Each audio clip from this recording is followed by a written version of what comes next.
Gentlemen, my name is Susan. I currently serve here as the director in Zuid-Afrikahuis, and it's a major pleasure to welcome Julia-Beth and Wytze with us today. You haven't played here in some time. Yeah, I have played here in some. Okay, Yes, good. But you're back. I'm back. We are happy with that. You all know that the performance today is Where the Clouds Gather, and you understand that it is a symbol of migration, of clouds Yes, everywhere around us, no matter where we go, especially in the Netherlands. especially in the Netherlands. So this collection gives voice to the encounter between Dutch merchant ships That's right. and indigenous people on South African shores in 1652. Exactly. So you are writing from your position as a South African, but you are living in the Netherlands at this stage. Yes. So you trace this moment and how it continues to shape waves of meeting, moving, relating. Exactly. And clouds are such a great metaphor for that. So we welcome you all. We're glad to have you here. We hope to see you at many of our events. And we hope that you enjoy this experience where Dutch and South African histories come together through migration, language, music, and I think you forgot movement. Absolutely. Gladly, this was move.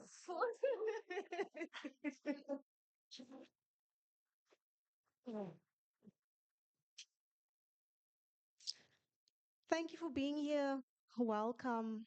Um, yeah, thank you for choosing to be in a darkened room on such a sunny day.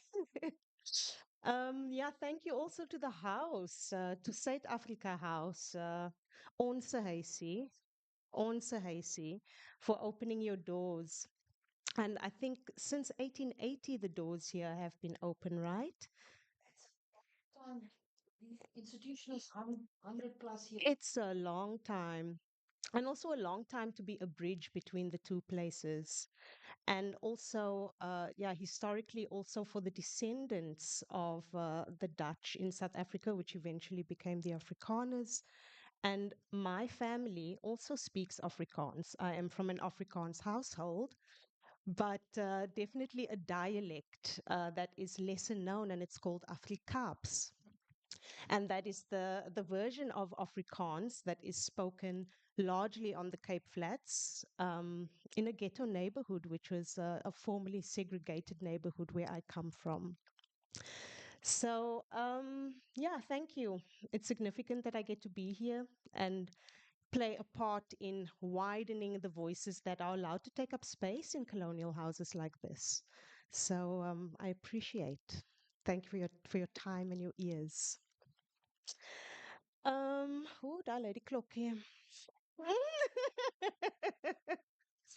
We yes. Because the Kaap's Woordeboek Mm-hmm. was released today.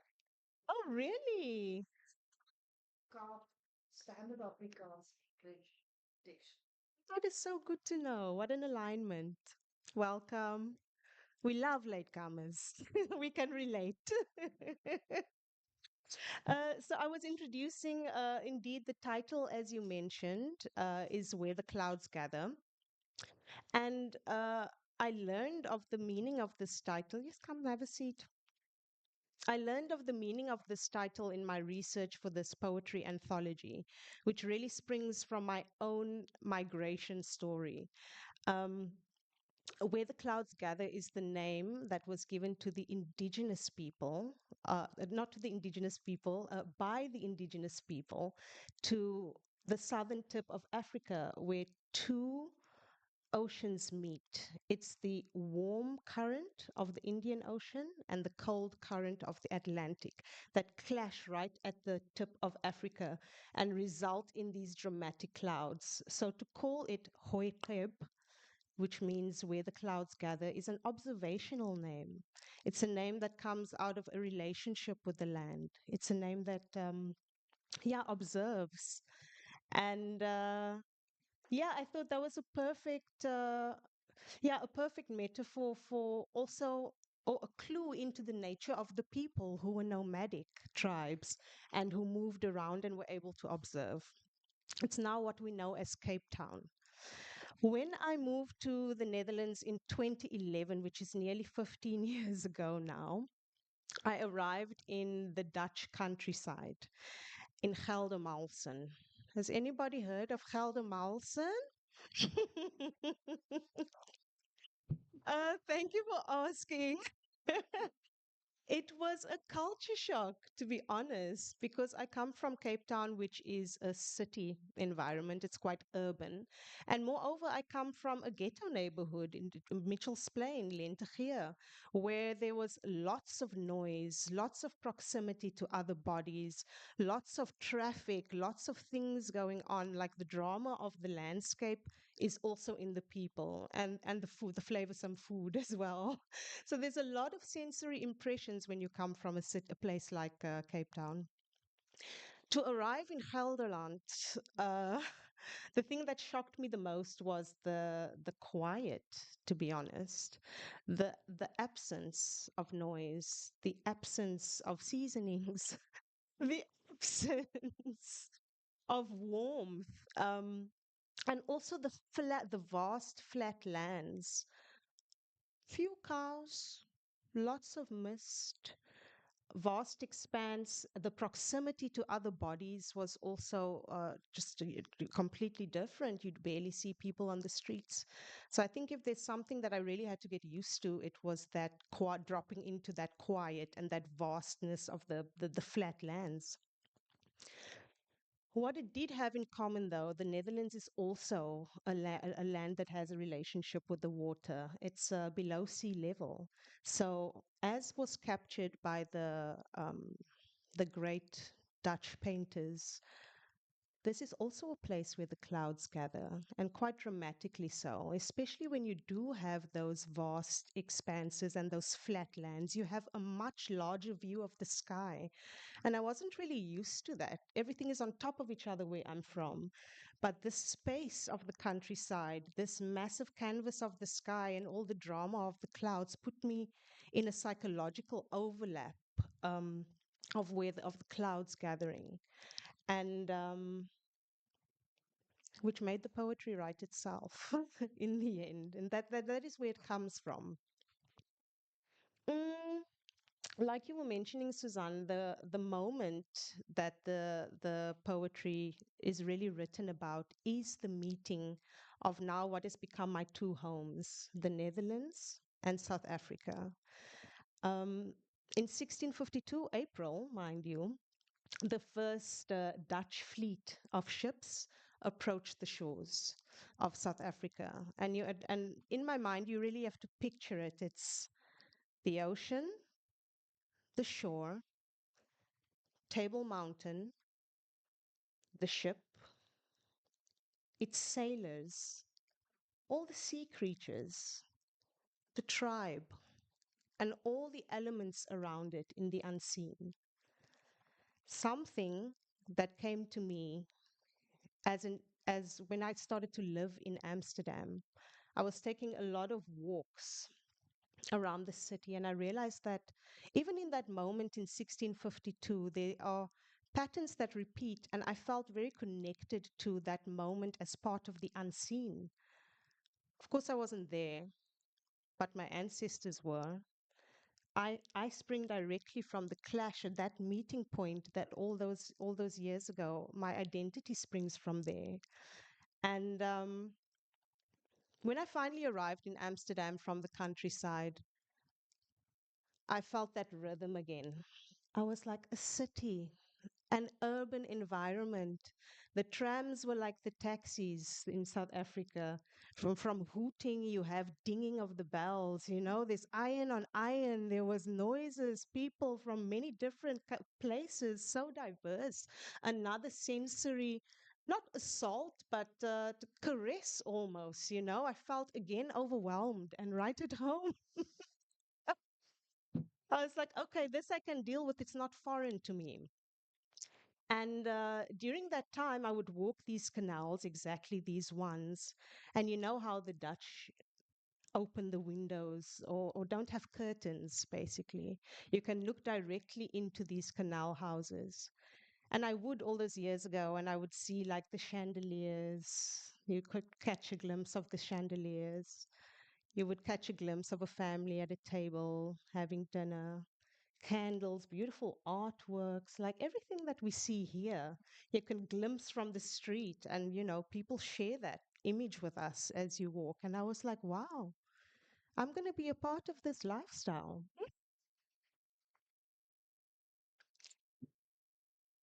My journey started not in the sparkling in the sparkling windows. I was in laundry room basements as a cleaner. That was how my journey in Amsterdam began. And yeah,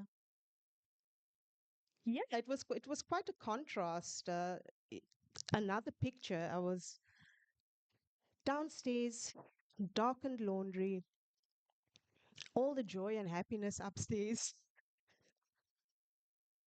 washing machine, dryer, industrial ironing machine, sheets going round and round of guests with the lifestyle that I had ordered,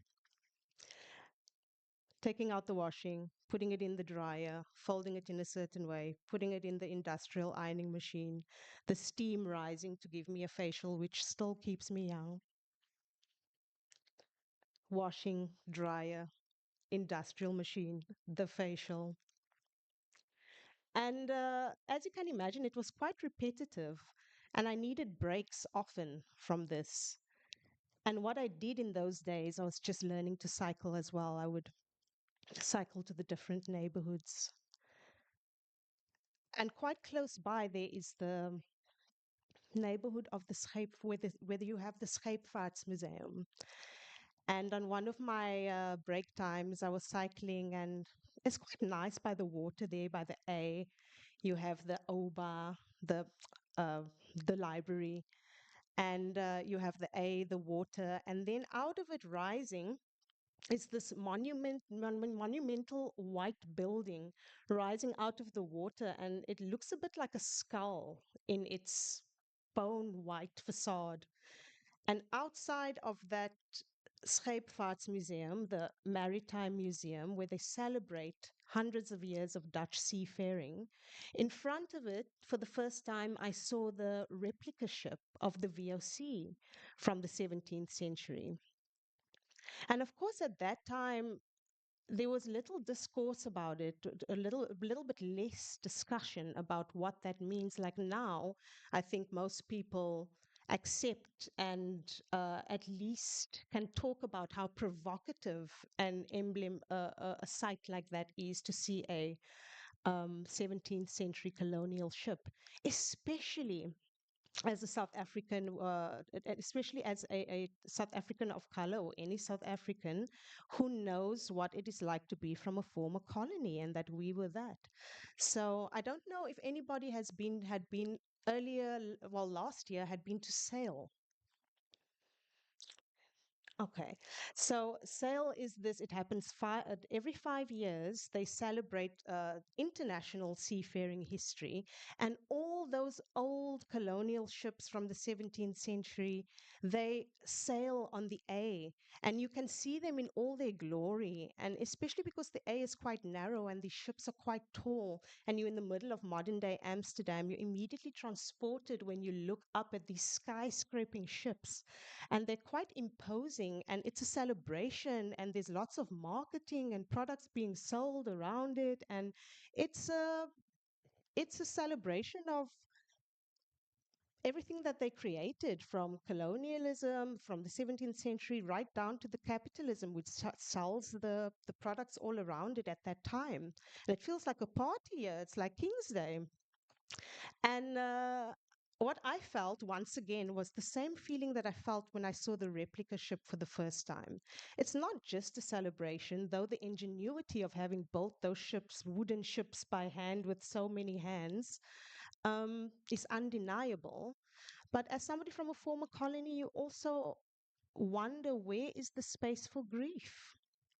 Where is the room for what it feels like to know the aftermath of everything that those ships brought, and everything that happened afterwards, and what you inherit as yeah, as a descendant of that moment. So back to 1652, the ocean, the shore, the mountain, the ship, the sailors, the captain, the sea creatures, the tribe, the elements, the unseen.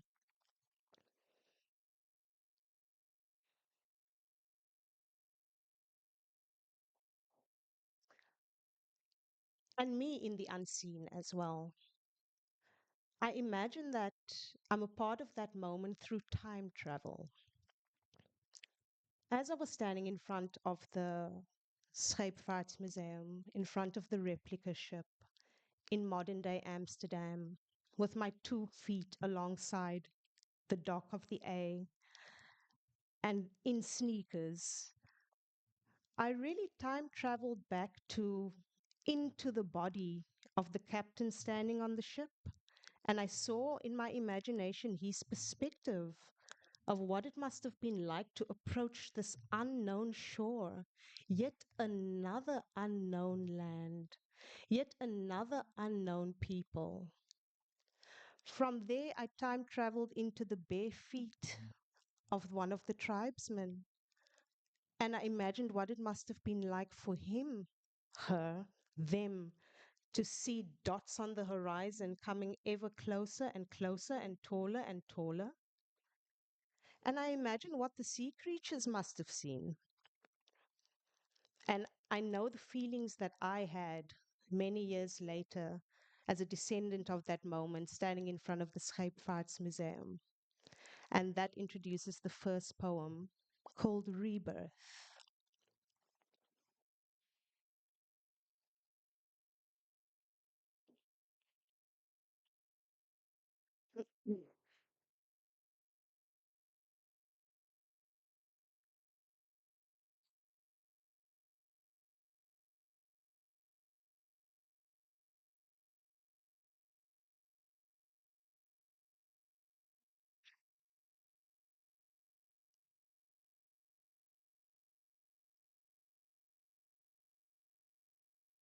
It was right here on the Oosterdok when they spoke clearly after centuries of silence.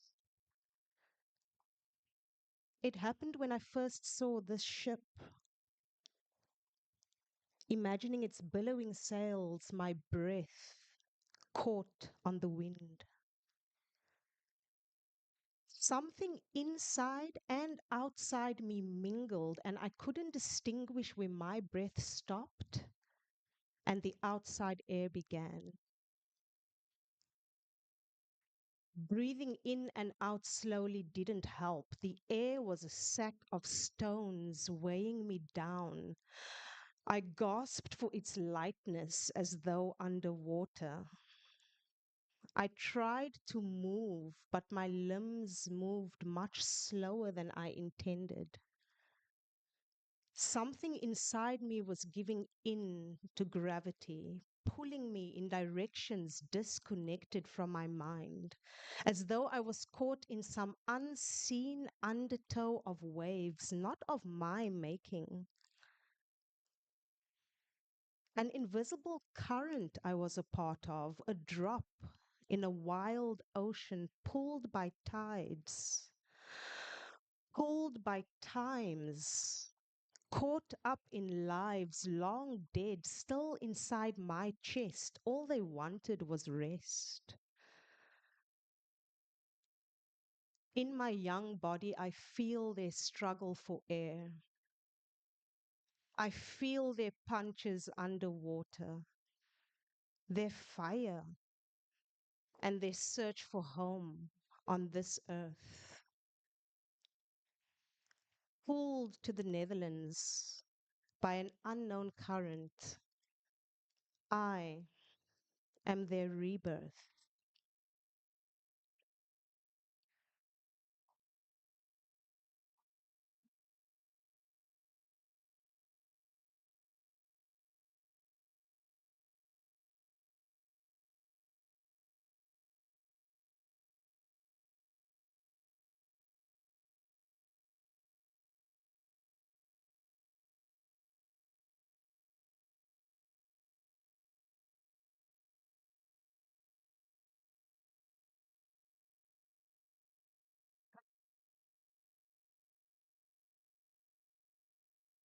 the next piece I wrote, or that came to me, was about the person on the ship with the sailors on deck in leather boots who was looking at the mountain, the shore, and the tribe. What must he have felt? What would you have felt approaching a new land? Maybe the only thing that we have to compare it to is when we touch, when the plane starts to descend somewhere we've never been before. And we're like, oh, well, what's this going to be? You know, how's Costa Rica? Eh? Or wherever the case may be. How do you feel? Like, of course, there's some sort of familiarity, but with the unknown, there is also always just a little bit of fear. How will you be received? How will you be perceived? Will the locals welcome you? And Jan, the Jan is not just a fictional character. He's actually in 1652 he came with a fleet of ships, and his name was Jan van Riebeek. And yeah, he's remembered as somebody who set up a halfway point, so from the Netherlands, they wanted to go all the way around the tip of Africa to make it to India. And at this halfway point where the Atlantic and the Indian Ocean meet, there's conveniently this place where the clouds gather, because then it was not yet Cape Town. Um, and this halfway point, because of the long voyages, was convenient to put a little pit stop where they would refill up on water, get vegetables, and eventually colonize. But it started as a pit stop to be able to go onto the journey towards the east. And Jan was from Colombo, just an ordinary guy with an ordinary job for the biggest company, the apple of its time, really, the VOC, the Dutch East India Company. They were one of the first companies to really, to trade, to expand that into the capitalism that we know today. And yeah, this was achieved, of course, through the colonialism and the extraction from lands like South Africa and Indonesia and, all over. But for Jan, this is quite a grand narrative. For Jan from Colombo, he was just there in leather boots and a big buckle over his waist, approaching this new land with a big mountain and some tribes people he'd never seen before.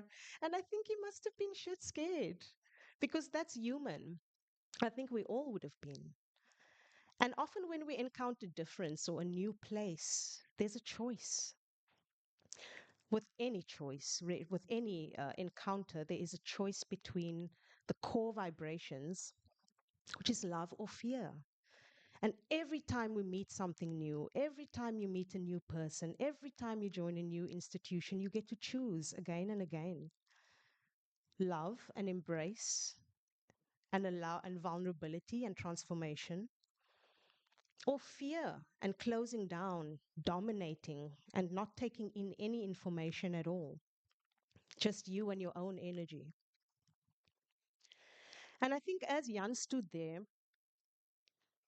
the voyage had already been quite harsh. The sailors in the boat, working class folk from all over Europe, from Scandinavia, from Germany, but also people from the Netherlands, from the countryside, coming to cities like Amsterdam to seek ports and greater fortunes, to seek work. Working class people from this urban environment, just trying to have a better life, not really having much power at all. The people who had power on those boats was company men like Jan, the manager, or the leader of the expedition, or it was someone like the doctor who had to be on board, or the cook who's been making the same meal for months. He's the one who needed the pit stop the most. And then also the doctor, for example, you needed to have a surgeon. Those are the people who could call some shots. But for the rest of the crew, it was just ordinary working class people. literally rowing the wooden boat over the oceans in that time. And I think there must have been a lot of fear. A lot of people died along the way. They'd already had voyages in Indonesia. They saw the wars and from the resistance movements that happened there. I think Jan had seen a lot by that time.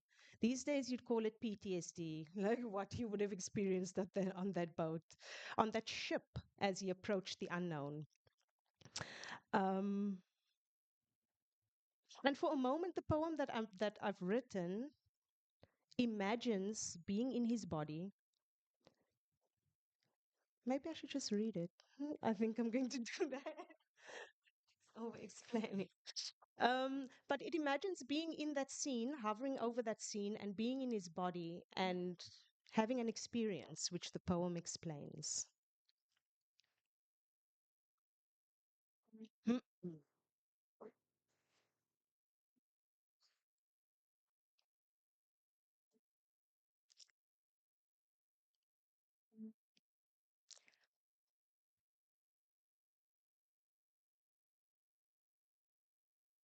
I close my eyes and I hear the distant call of seagulls. When I open them, I'm no longer in my body. The weight of this body shifts unevenly. There has been a change in the water. It is pale, frothy with unrest. The tide swells, waves rearing up like wild horses on their hind legs. This body doesn't move. It is paralyzed with panic. I feel trapped inside it, hot, melting. I become liquid, spurting through veins, spilling through pores as sweat. Exposed to the scorching sun, I have become slick. I am oily. I am oozy. I become fear. But whose body am I in here? Leather boots, a shiny buckle, sailor's pants tucked into them, a frilly white collar over what looks like armor. I'm on the deck of a ship, a long pistol at my hip. From my host's eyes, I enter his mind and I see his dreams. A family in a leafy green garden. They're all draped in embroidered silk. They are porcelain pitchers with fine blue paint which hold milk. I feel sticky. I can almost taste its honey. Like sugary crystals forming, I become his longing. I can feel my host's desire for them to look up to him. And for this, he will stop at nothing. Having rose the VOC ranks to become a captain, this seaman Jan has made a killing. Raking in guilders and shillings from his humble beginnings as a farmer's son to the violent voyages that set him apart. Along the way, he learned that it pays to harden your heart, because only then did his peers see him as strong. But deep down, he knew they were wrong. Looking out over the wild waves, shaking in his boots, fear and longing was his hidden truth. The VOC had taught him that fear turned to action gets results. And if we aim our cannons at them, their weapons are no match for us. These natives you cannot trust. Domination is a must. En regels zijn toch regels? No war, no profit. No relatives in silk. No war, no profit. What use is crying over spilt milk? No war, no profit. These natives wouldn't know what to do with riches when they've got it. Jan's thoughts became loud. Leave it to me. This 17th century will go down as a golden age, and there I'll be lauding it on history's first page. Dripping in gold, yes, at my feet perhaps a dark slave. We'll get one of the painters to immortalize what Yanni gave. Oh God of mysteries, guide me to be undeniable. May my children's children remember me, for it will have been I who made them forever so comfortable. From fear and longing, I now feel a stretched sensation. A mangled distortion, I am large. Straining out against his rib cage, I become pride. The last means for the powerless to survive. From outside rings the call of seagulls, a signal that land is near. A dot on the horizon appears and destiny is close. A towering wave rises and rises far above our heads. Inside it, a large shadow appears. With huge eyes, a whale looks at us. Making space inside my host's lungs, I help him breathe. I am floaty. I am light. I am everywhere. I become his air. Jan's nostrils flare, breathing in salt and water and something he can't quite describe. From inside my host, I look at the whale. And before retreating to the deep, she looks back at me. And we agree.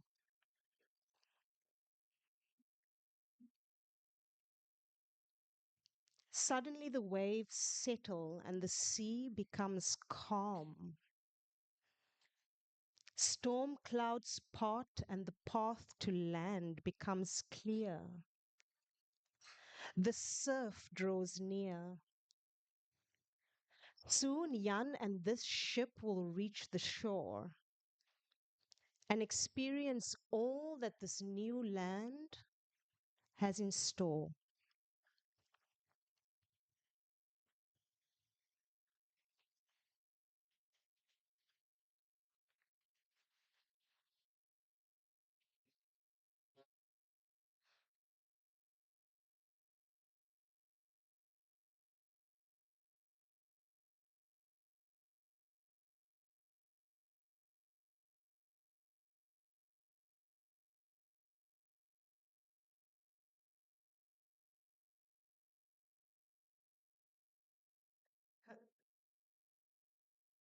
Are we still here? Good, I'm still here. This next one is for the liefhebber of Afrikaans. It is my first poem that I wrote in Afrikaans. I've always written in English. And with this project, I imagined what it would be like to. I mean, we'll never know our true indigenous tongues. Like, the language of the San and the Khoi and those indigenous tribes are spoken by very few these days. And yeah, with all this migration and mixing of bloodlines, we are a new breed, anyways. And this is very much also reflected in the language of Afrikaans, which is not just a simplified version of Dutch. That's one element, because it had to be adapted to accommodate many different people from many different cultures.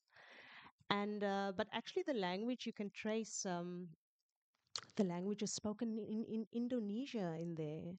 There's a little bit of the indigenous Khoi and San language in there as well. There's a little bit from the French in there as well. There's from the Germanic languages, English, German, everybody basically who did those transatlantic routes.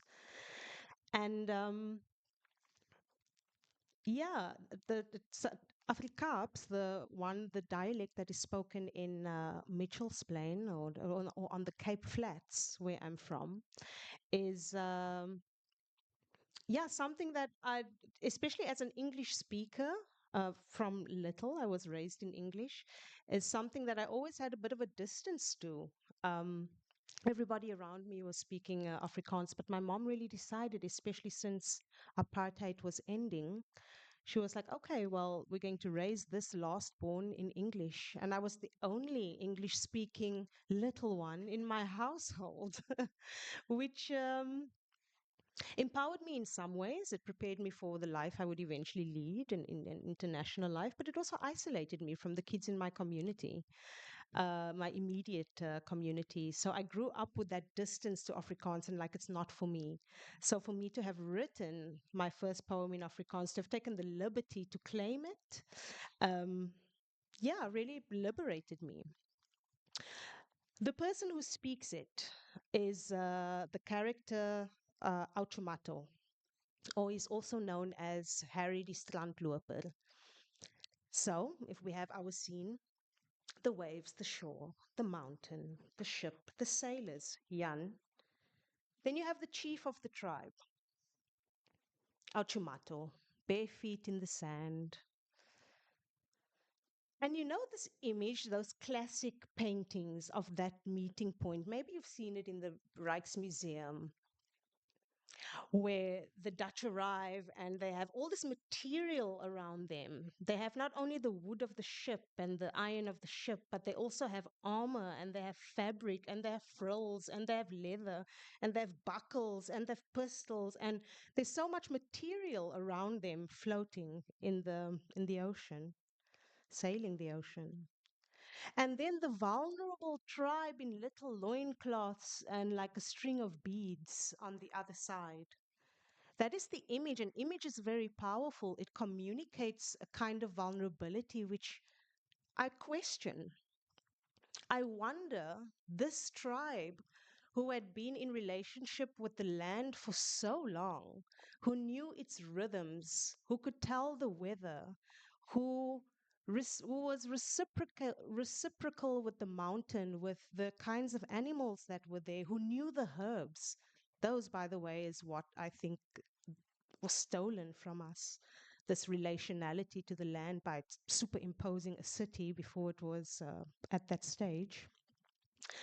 Um, but I imagine all that knowledge was with them in the unseen. And a loincloth and a string of beads does not communicate their defenses, what they actually, the forces that they actually had protecting them, the knowledge, the deep knowledge that they had, the the relationship that they even had to make it literally rain with rain dances. In some indigenous tribes, you have movements, formations that groups of humans do on the earth that can affect the weather.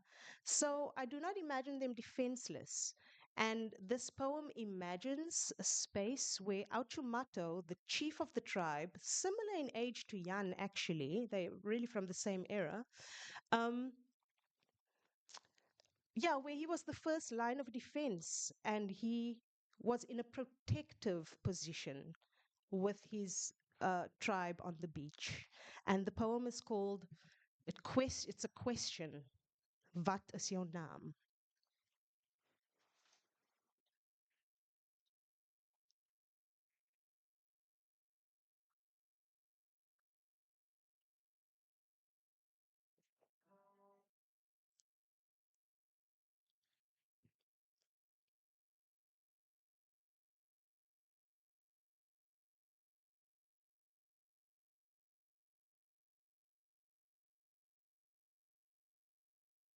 Wat is jou naam? Ek verlaat my huis, maar die vraag kom saam. En wat wil jy hê? For generations maak jy dat die mense net wil lê. Hoekom maak julle ons dood? Na al die krag wat jy al geklaim het? Hoekom pleeg julle nog moord? Wat wil jy hê ons moet hoor? Kom, jy het my nou. Fluister in my oor. Hoeveel skepe gaan jy nog laat sink? En hoeveel van ons manne gaan jy nog dryf om te drink? Wat kom julle van ons haal? Speak up, sodat ons mekaar baie mooi kan verstaan. Ek wil weet, wat is jou naam?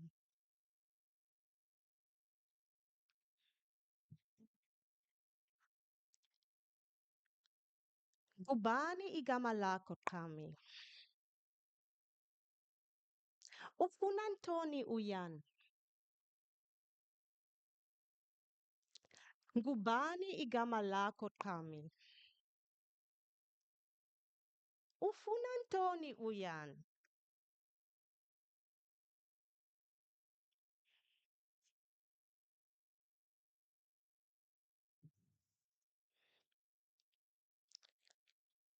What is your name?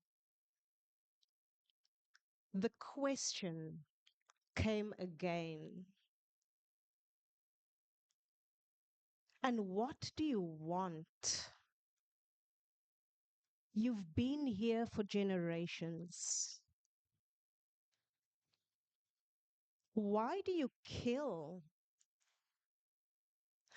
After everything you've swallowed whole, you still seem to be insatiable. Why do you destroy?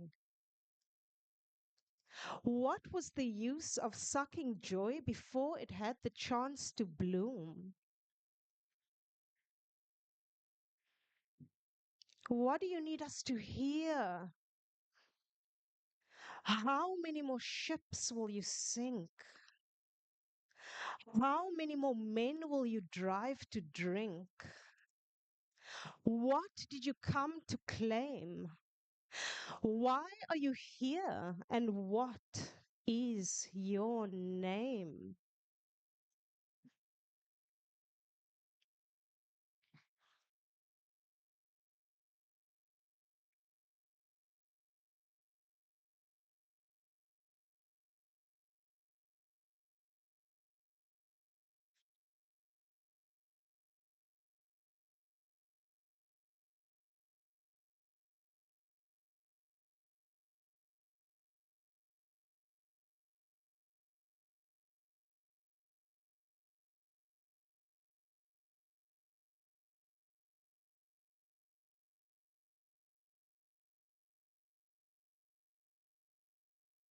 Thanks for listening to that. Thank you. It feels tender to read that here. I feel this thing in my chest. It's here. Can we take a deep breath together? Okay, 1, 2, 3 in, and then 1, 2, 3 out. 1, 2, 3.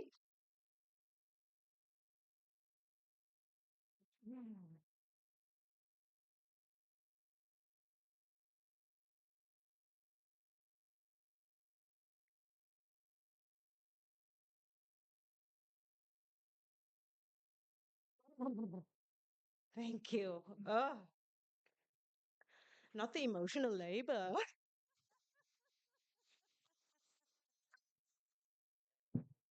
Oh, okay. This next one is called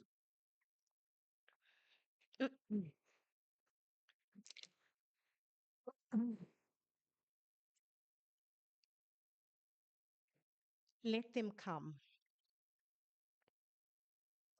Oh, and I wanted to read a small portion from the short story called, sorry, from the short story that I wrote before the poetry series, which is actually called Where the Clouds Gather, and it's the first thing, the first story in the book. Because the Let Them Come is, if Automato is the masculine first line of defense, then he has a feminine counterpart. And there's so little that we know about them. And in my imagination, I wondered what their agency was about, what their energy would really feel like. And I also imagined a fictional name for her, which is a bit uncomfortable over my tongue, but I wanted to take the liberty with the language. I called her Rokholotko. And I'm going to follow through with that name.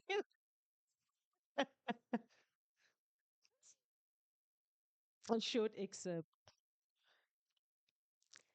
My host and I are not the only ones to see the approaching vessels. A woman is making her way toward us.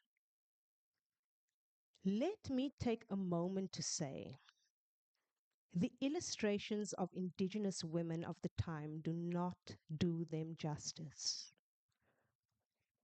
Long before she reaches us, I have the impression of magnetism, stirring up the particles in the air between us. Her energy precedes her. In no time at all, she's standing beside us, winged nostrils flared. Ochamato, just say the word and I'll send them back on the east wind. No, Rokoloko. Keep the seas calm and let them come. It's time. They are speaking in a click-tongue dialect of old, which I find my spirit can understand. Rokoloko focuses her gaze on the ship for a while. We stand in silence as the waves seethe and spit. Turning to us, she says, their vessels carry long fire sticks, the likes of which our bows are no match for. We cannot win, and we will become a fable. Auchomato, are you sure about this? Daughter, the ships will keep coming, and no one will win or lose. Do not fear. They come bearing gifts.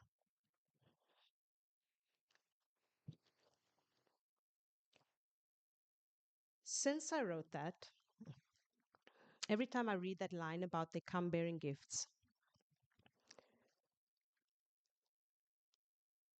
and the more life is tough in the Netherlands, in Amsterdam, question the nature of a gift with time. But what is a gift? Is it always joyful? Does it always come with a ribbon? Is it always under a tree?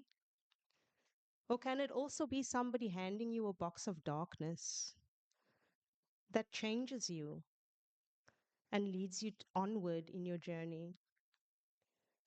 That can also be a gift. Not all gifts are fun. Some gifts are lessons. It's not always Christmas.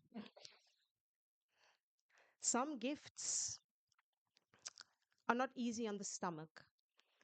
and we're not told what their effects would be. We have to live those questions. Let Them Come imagines what it would be like to sense a danger, to perceive a threat, and to, in our choices of love and fear, what would it look like to choose love in that moment? To instead of contract, expand, become vulnerable, let them come, and accept the transformation. I also imagine that these women were the custodians of those herbal knowledge, that they could transform themselves, that they could embody different elements in the environment, that they had been in such deep relationship, undisturbed for generations with the land, that they could become the mountain, that they were one with the ocean.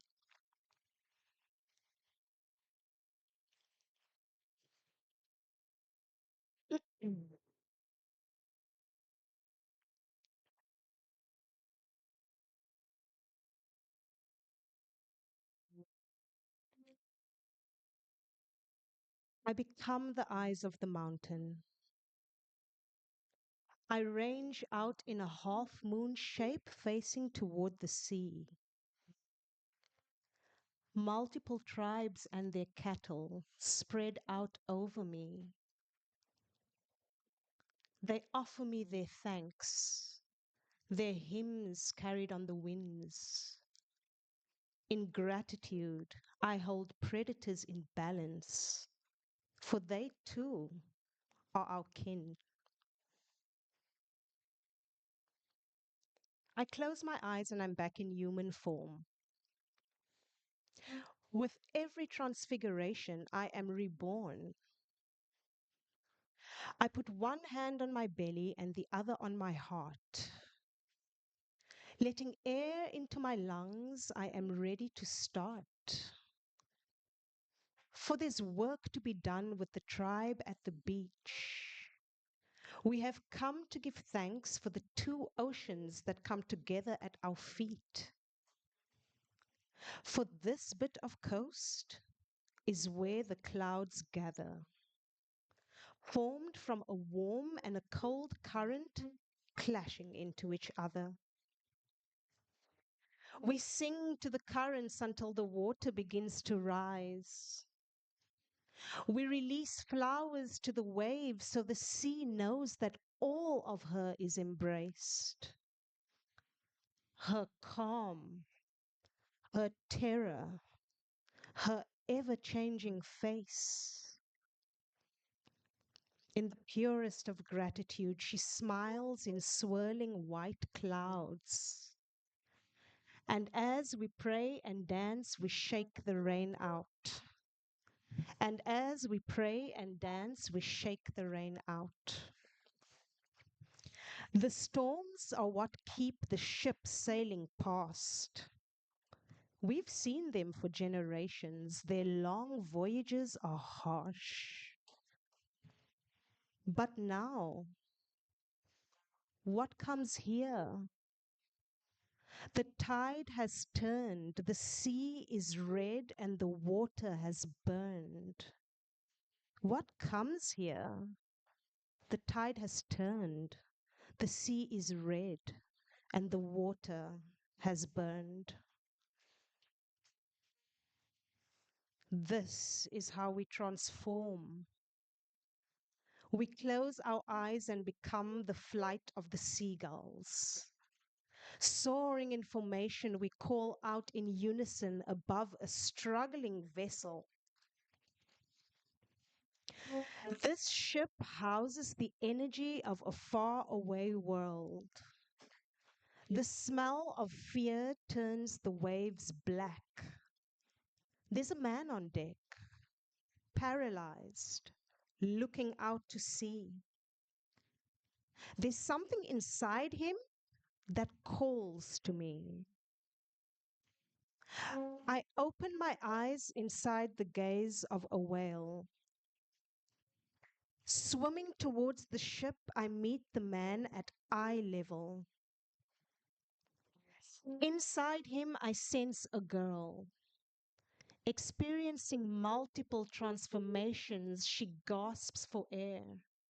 She morphs into longing, her vision spinning. Gravity pulls her down, but she cannot hear us. We have faded from sound, from sight. Try as she might, she fights, she fights. But she's caught in the undertow of waves she does not know. And suddenly I see her world. Sand and fire melded into glass. The grinding of iron on iron. Lightning from the sky captured to light spaces at command. An illuminated world with rolling sights. Steel birds cross the sky day and night. The wonder of machinery dazzling like diamonds all around. Shadows in the hearts of people who are lost, not found. With our languages no longer alive in the air, the silver threads of memory pull at the limbs like gravity. Someone will have to remember the lost dimensions of reality. That's how I know the time has come. From inside the whale, she looks right at me, and we both understand what has begun. We whisper to the sea, the wind, and the sun. Thank you for your love. Still the storm and let them come. Thank you for your love. Still the storm and let them come. Enkosi ngothando lwakho, bavumele bezenganeno. Enkosi ngothando lwakho, bavumele bezenganeno. Enkosi ngothando lwakho, bavumele bezenganeno.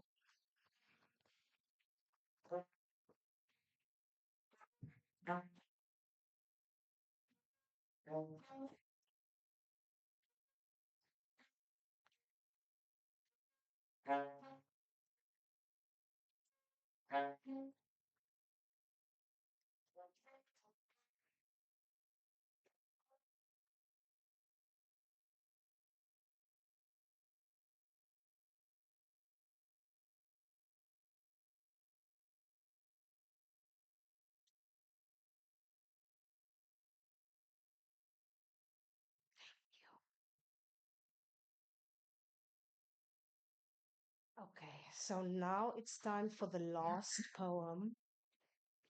Thank you for being with me on the journey so far.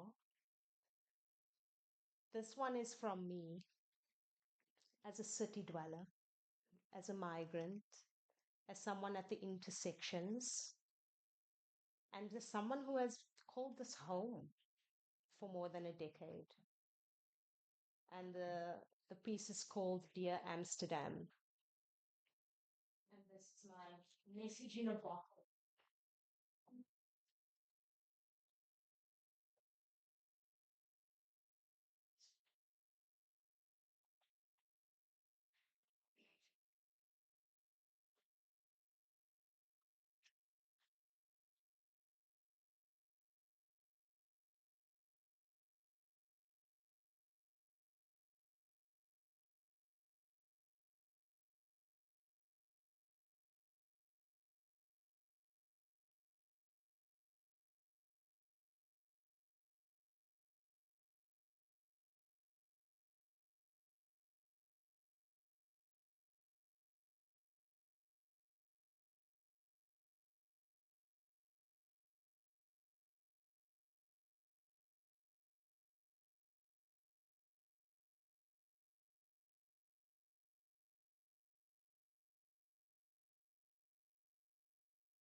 poems are for us, but this one is really for us, like us who exist in this time, now.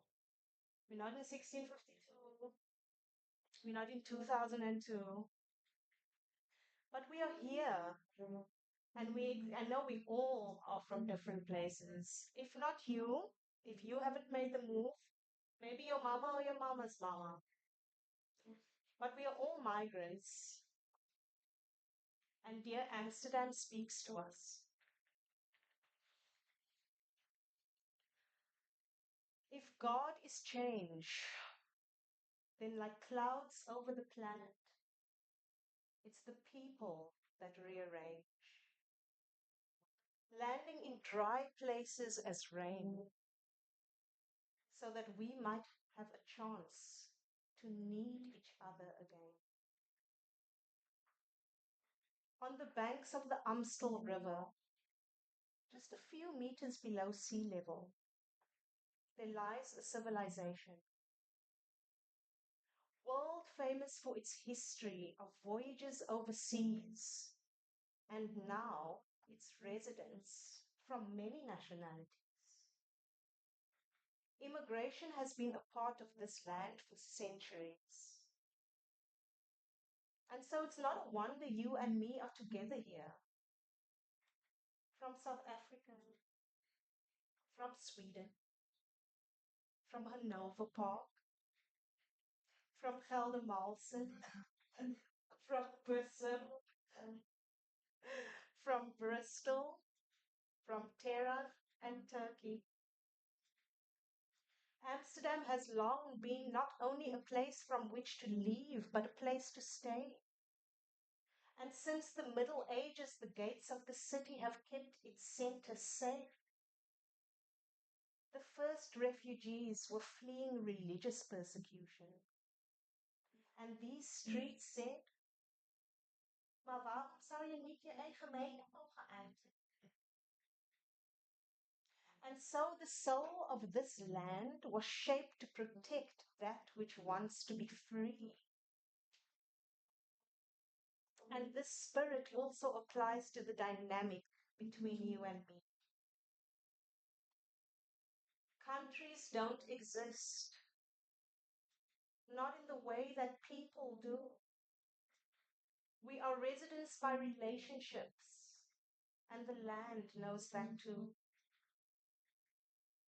This city that hugs the water brings us in to give. And in so doing, it also becomes a place to receive. Could it be that finding an absence in another is natural? Could it be inviting us to be reciprocal? We seek similarities, but it's the differences that move us along. It's in the friction that we create new places to belong. Looking back at the history, maybe this is where they went wrong.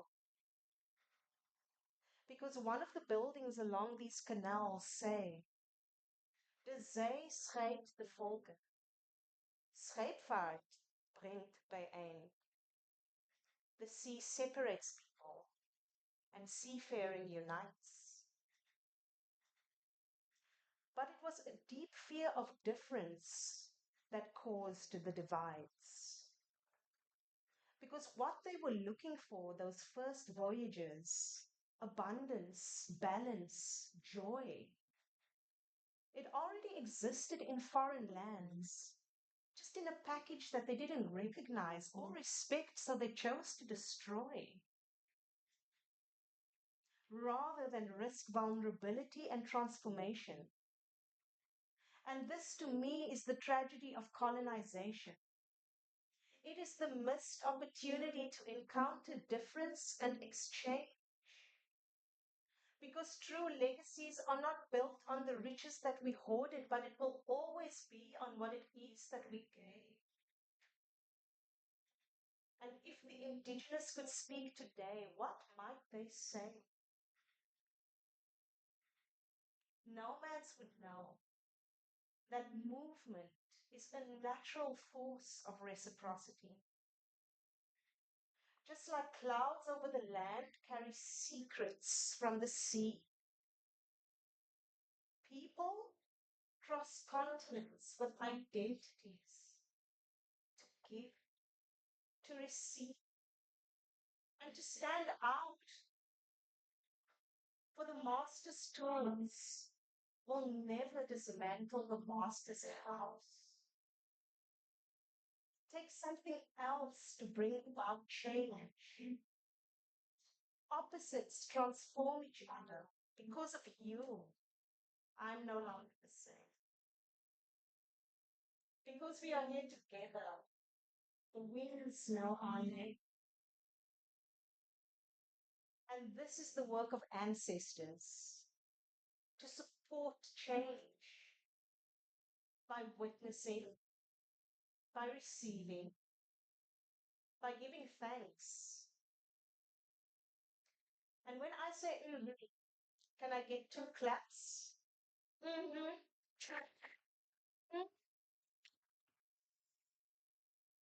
Help us to understand that it is our purpose to respond to each other.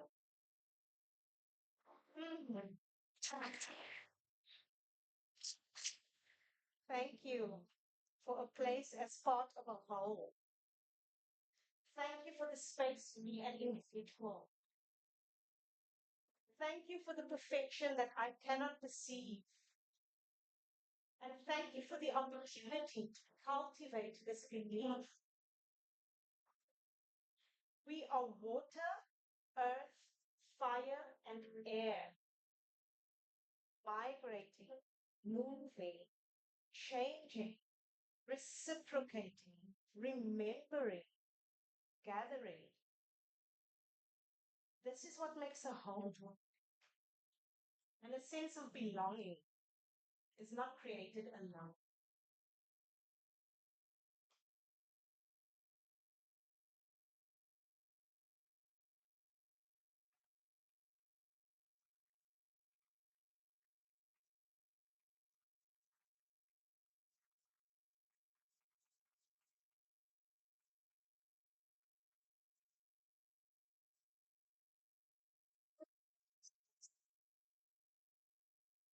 Baie dankie. Dankie vir jou. Everybody will speak to you on their own. Thank you so much. And yeah, you've left a lot of food for thought. I don't know if I would have said let them come. But here I am. That's important for you Yeah. to say. Yeah. It's an important perspective. So the whole, yeah, the gift and that it's also transformational. It's really something I'll need to think about. Thank you for that. Me too. Thank you. We'll do it